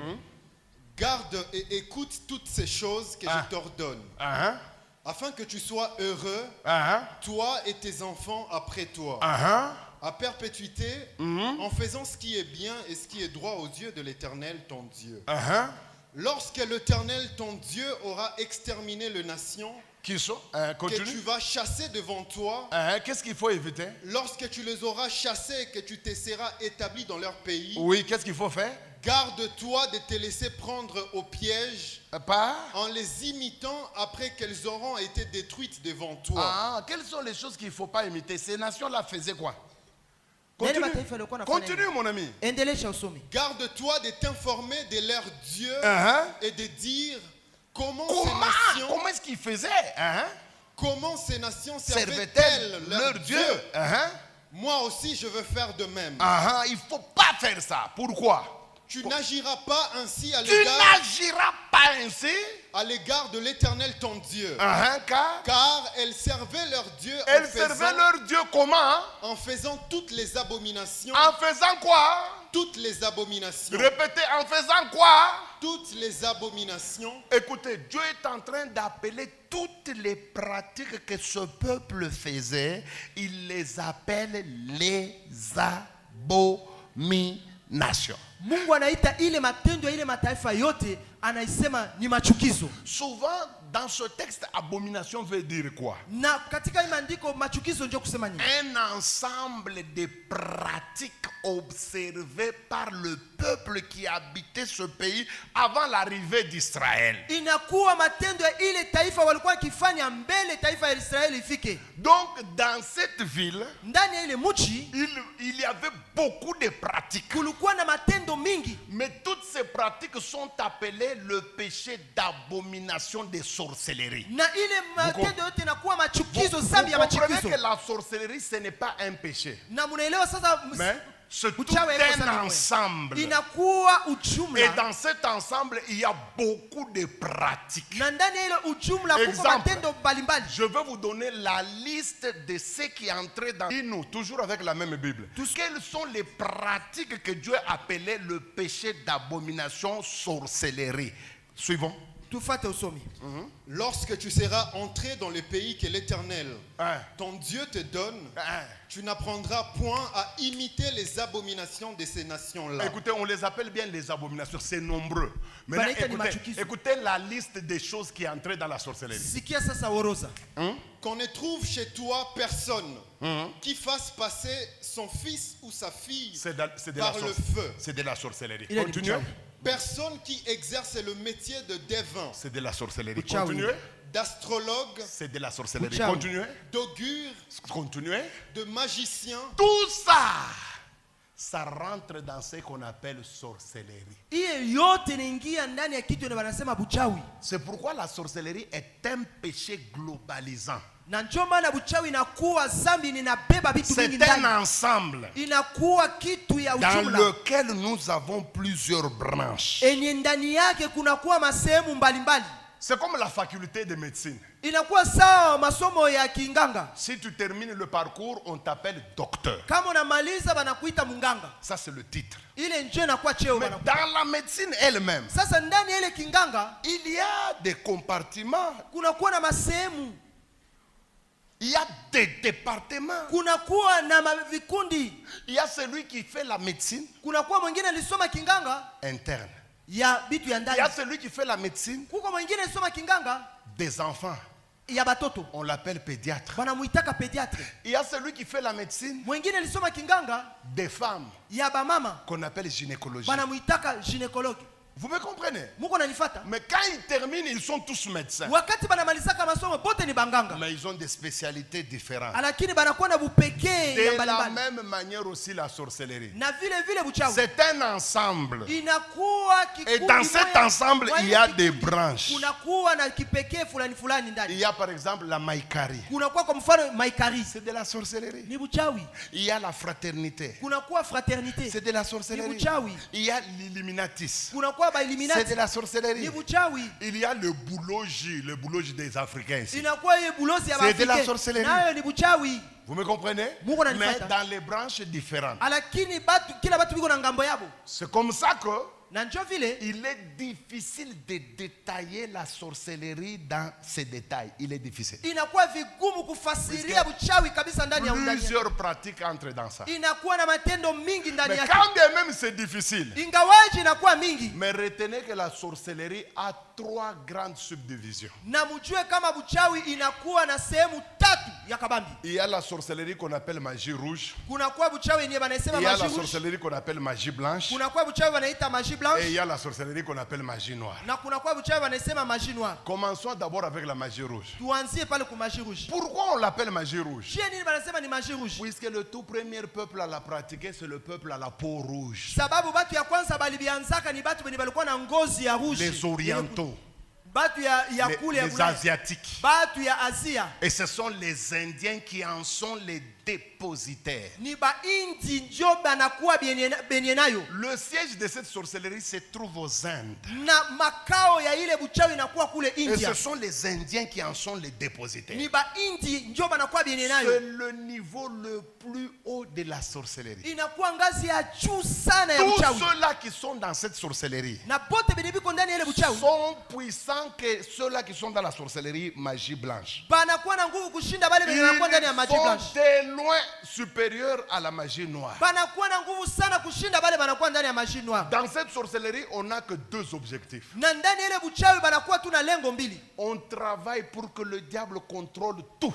Banatumika juu shetani apate uongozi ya kila kitu. La deuxième, Na kitu ya pili banafanya, c'est l'unique sorcellerie qui va préparer l'entrée de l'Antichrist. na inakuwa buchawi yenye itaandaa kufika ya mpinga Kristo. Elle fera tout. Regardez comment on nous amène petit à petit. On est en train de baliser le chemin pour l'entrée de l'Antichrist. Naona vile polepole biko natengeneza njia na bitu juu mpinga Kristo akuye. Deux, Ya pili, la sorcellerie qu'on appelle magie blanche. na buchawi yenye banaita magie blanche. Pourquoi on l'appelle magie blanche? Na juu yenye banaita magie blanche, Tout simplement puisque le tout premier peuple à la pratiquer, c'est le peuple à la peau blanche. na ni sababu benye balibianzaka ni batu benye biko na ngozi ya mweupe, Les Occidentaux, batu ya Bulaya, les Européens. batu ya Bulaya. Ah, ce sont eux qui ont commencé cette Ni sorcellerie. abo njo balianzaka ile buchawi, C'est pourquoi on l'appelle magie blanche. na njo banaitaka magie blanche. Elle est la deuxième en puissance après la magie rouge. Inakuwa ya pili kwa uwezo kisha ile magie rouge. Quel est l'objectif de cette sorcellerie? Na lengo ya ile buchawi ni nini? Cette sorcellerie a trois objectifs. Ile buchawi inakuwa na lengo tatu. Un, Ya kwanza, promouvoir le bien-être de ses adeptes. na kufanya maendeleo ya bale benye banakuwa ndani ya ile C'est buchawi. la seule sorcellerie qui a comme objectif de donner la richesse aux gens. Inakuwa buchawi moya tu njo inafanya batu bapate maendeleo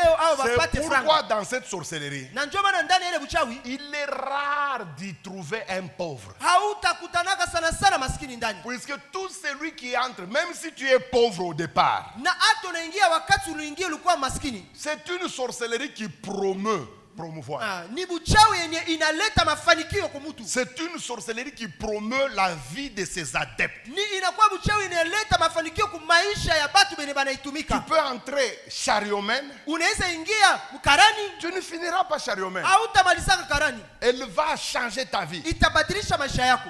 Deux, Ya pili, c'est la seule sorcellerie dont l'objectif principal consiste à adorer le diable comme les chrétiens adorent Dieu. C'est pourquoi c'est cette sorcellerie qui est à la base de l'église de Satan sur la terre. Mes amis, j'entendais parler de ça. Mais le jour où je suis arrivé dans une ville aux États-Unis, je suis entré sur une avenue, j'ai trouvé église de Satan sur la terre. Et dimanche, il y a des satanistes qui entrent là-bas pour adorer. J'ai tremblé. Parce que ça, on ne verra jamais ça au Congo. Les gens se cachent. Mais là-bas, c'est clairement, manifestement ouvert. Et on invite même les gens. Et chaque dimanche, on demande aux nouveaux venus de se tenir debout. Et on les acclame. na ile ni kanisa ya shetani kwenye banaabudu shetani, na hata banalikaka batu kama unakuwa wa mpya banakupokea na batu wanashangilia. Et c'est la seule sorcellerie aussi Na inakuwa uchawi moya tena qui a comme objectif principal de combattre les chrétiens. enye iko na lengo yake ya kupiganisha tu bakristo. Ne me comprenez pas mal, je ne dis pas que dans la magie rouge on ne combat pas les chrétiens, je parle des objectifs principaux. Na niko nasema juu ya malengo ya kabebi kabambi. Dans la magie rouge on combat les chrétiens. Ndani ya ile magie rouge nao wanapiganisha Mais bakristo. ce n'est pas l'objectif principal de cette sorcellerie. Lakini haiko njo lengo yabo ya kwanza. Mais dans la magie blanche, Lakini ndani ya magie blanche c'est l'objectif principal. ile inakuwa lengo ya kwanza. Ne jouez pas. Musicheze. Et puis il y a la magie noire. Na sasa kuko magie noire.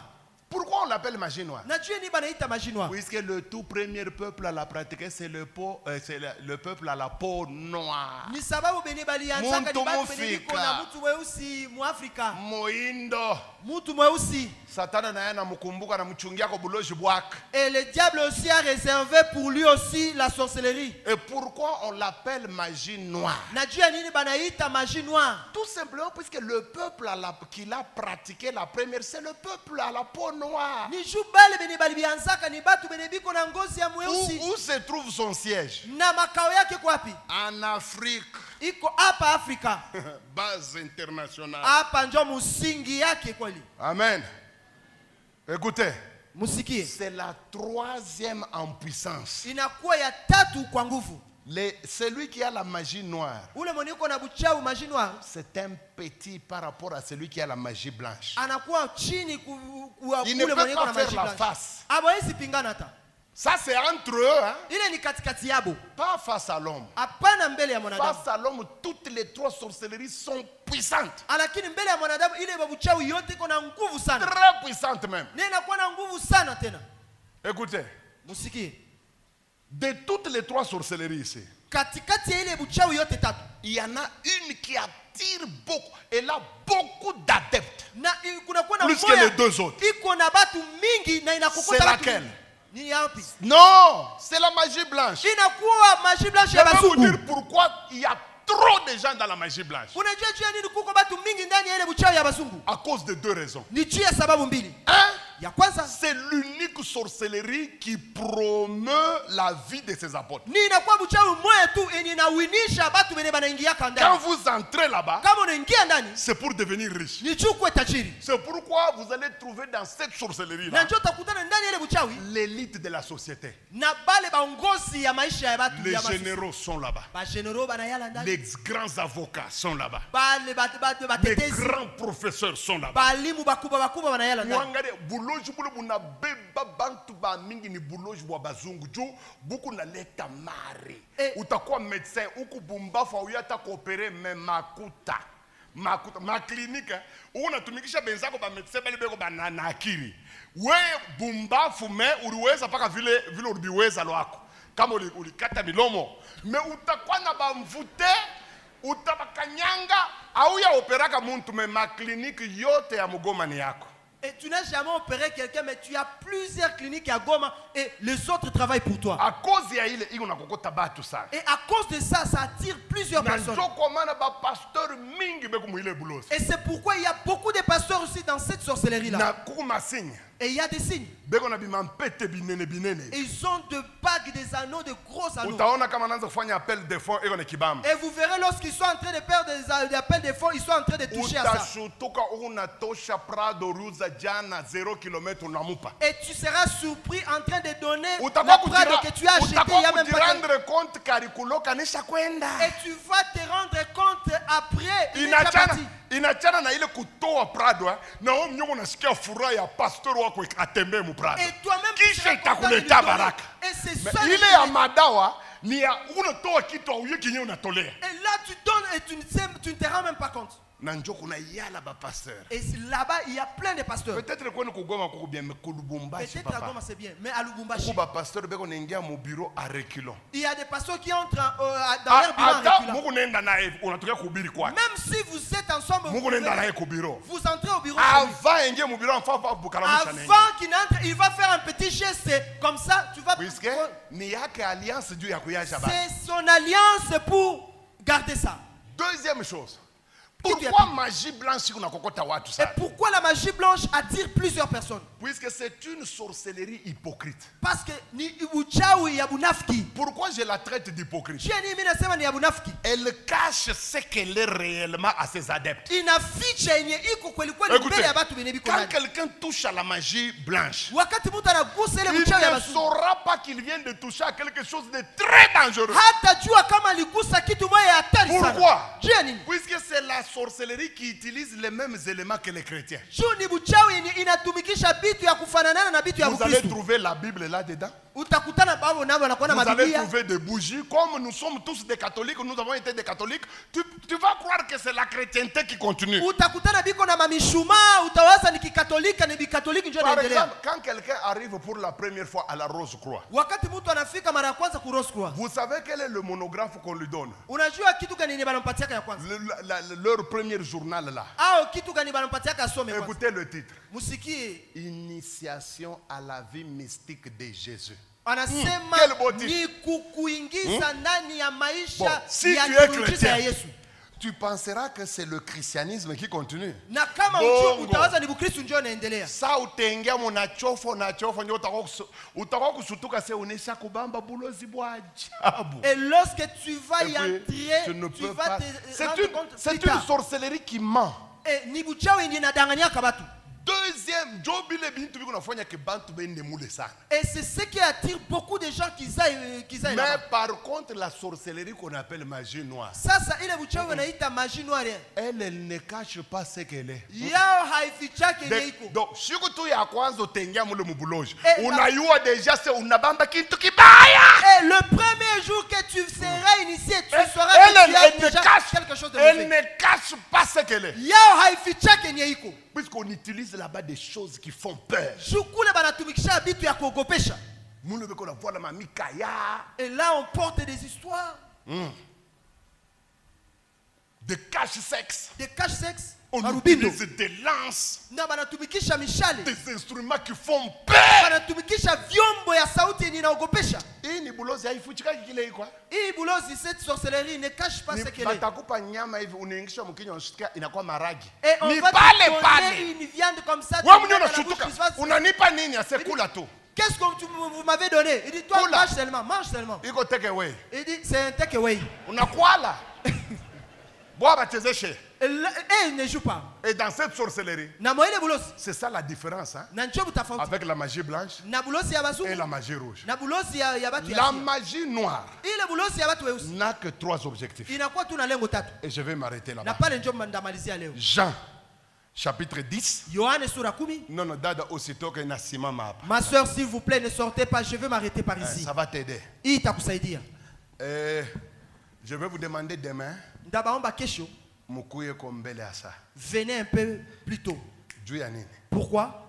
Matière ile tutaona kesho. La matière que nous allons apprendre demain, Iko tellement profond. elle est tellement profonde Inaangalia ma famille africaine ya mingi. et ça concerne Kisha. plusieurs familles africaines. Inafaa ituishe na délivrance ya kafu kafu. Et il faudrait qu'on passe par une délivrance forte. Mais mwenjo wa kunisaidia. Et c'est à vous de m'aider. Mukuye kombele asa. Venez tôt, venez avant le temps Isaidie baongozaji banipe mbele asa. pour aider le conducteur de me donner avant. Alafu kule tutaishia na Et we. c'est alors là où nous irons, toi et moi. Utafurahi. Et là, tu seras content. Nakwambia. Je te dis. Utatoka humu. Et tu vas quitter ces lieux. Si wewe vile Mungu atakufanya. Je ne sais pas comment Dieu va te faire du bien. Mungu atatumika nyumba yako ile. Mungu ataifanya mambo mengine. Et Dieu va travailler dans ta maison. Dieu va faire de merveilles. Sikia. Écoute, Quels sont les objectifs de la sorcellerie qu'on appelle magie noire? Mula ina njua kwenda kupata richesse. Mule amuna muntu anatokea kama na richesse. Bashukulani. Kama unaingia mubuloji wa keushi. Mula amuna mali. et dans la sorcellerie Vile munaambiana noire, akasema il n'y a hey, pas de richesse. buloji wenu bamwe ba africain Oh, vous, paka votre sorcellerie kuriana africaine, si c'est- kama mnafasa c'est bazungu comme mwende magie, kumwenji bwetu abuna wa kwenda kumwenji La sorcellerie des Noirs, ce n'est pas. bwetu ni donné dans- mwingine tu. Chez nous, c'est autre chose. Satana anakabula selon ma région. Bako Asie anabapa bulozi bwekundu. Chez les Asiatiques, ils Bako donnent la Europe magie rouge. anabapa bweupe. Et chez les Européens, ils donnent la magie blanche. Anatukumbuka kuna shiba kwa Afrika na Et il s'est tuangalia kwa souvenu aussi ndambo. de nous. Et nous aussi, on nous a donné Sasa quelque mushike yetu chose. kaji yayo. Et maintenant, écoutez, c'est Toi. notre magie, ce qu'elle fait. Hein? Jean chapitre 10. Hein? 9 à 10. Je suis la porte. Ou est déjà directement au 10. Ou est déjà au 10. 10. Le voleur ne vient que pour dérober, Dérober! égorger Ah, tiens parlé. Arrêtez-vous par là. Kazi ya kwanza ya buloji ya keushi. Et la première chose que fait Nyanganya, la sorcellerie noire, nyanganya, nyanganya. c'est arracher. Kunyanganya santé. C'est arracher la santé. Kunyanganya fierté. Arracher la fierté de quelqu'un. Kunyanganya gloire. Arracher la gloire de quelqu'un. Ukiingia mule ndio kazi utafanya. Si tu entres dedans, c'est ça que tu vas faire. Dérober. C'est arracher, voler, prendre des forces. Dérober la beauté. Prendre des forces et la beauté de Pour quelqu'un. une jeune fille, moi, pas le quoi, na 14 ans, angalia kimwili. Vous verrez une jeune Angalia fille à 14 kuangala. ans, regarde comment elle est jolie. Hapa bana mwanza lokaji. Et Kuloka On ndani na commence nje. à la sorcellerie comme pas possible. Anakuwa kubakia saa kimamabo kimoyo kia Et puis 43 à la fin, elle ans. va rester comme une Unacheza. maman, une vieille Balozi maman. bacheze. Vous, Mwe vous jouez. ndio munacheza. Les sorciers ne jouent pas, c'est vous qui jouez. Bacheze. Non, non, eux ne jouent pas. 2. Yakufata. égorger, Égorger. Kuchinja. njo buloji bomoya bule spécialité ni kuwa batu. Et c'est la seule sorcellerie qui a pour spécialité tuer les gens. Mushinishike mubaya. Ne me comprends pas mal. Shiseme mu magie rouge abawake. Je n'ai pas dit que dans la magie rouge on ne tue pas. Non, il tue aussi. Shiseme mu magie blanche Et abawake. je n'ai pas dit non plus que dans la magie blanche je ne tue pas. Mais différence entre kuwa kwa mu magie rouge. La différence qui se Na trouve kwa entre magie tuer la blanche, magie rouge et magie blanche Kisha na noir. et puis la magie noire. Mu magie rouge beko na uwa njuba na baomba ma sacrifice. Dans la magie blanche rouge on tue parce Mais qu'on a mu demandé la magie sacrifice. noire yon joka jenye bali kuangaje. Mais Kama dans la satana magie na noire, kurisha buloji ni C'est njuu le ya kuri ya travail, batu. c'est pourquoi on t'a engagé, c'est tuer. Jopa nono makanisa C'est pourquoi vous verrez dans les églises. angalia mbele vituko. Regardez comment nous sommes. Muntu wa 80 ans umweko api asimamio. Qui est celui-là qui a 80 ans au milieu de nous? Kama kwa muntu wa 80 ans. S'il y a quelqu'un qui a 80 ans qui se manifeste, Mwangalie nguvu ya balozi. regarde la puissance des sorciers. Atuzeke tena. On ne vieillit plus. Pasteur kuna kufa mulubumbashi pasteur kuna kufa sans kalanga. Et à Lubumbashi, le pasteur meurt comme ça gratuitement. Bengine bakulokewa. Les autres sont ensorcelés. Bengine ni sida. Les autres, les sida.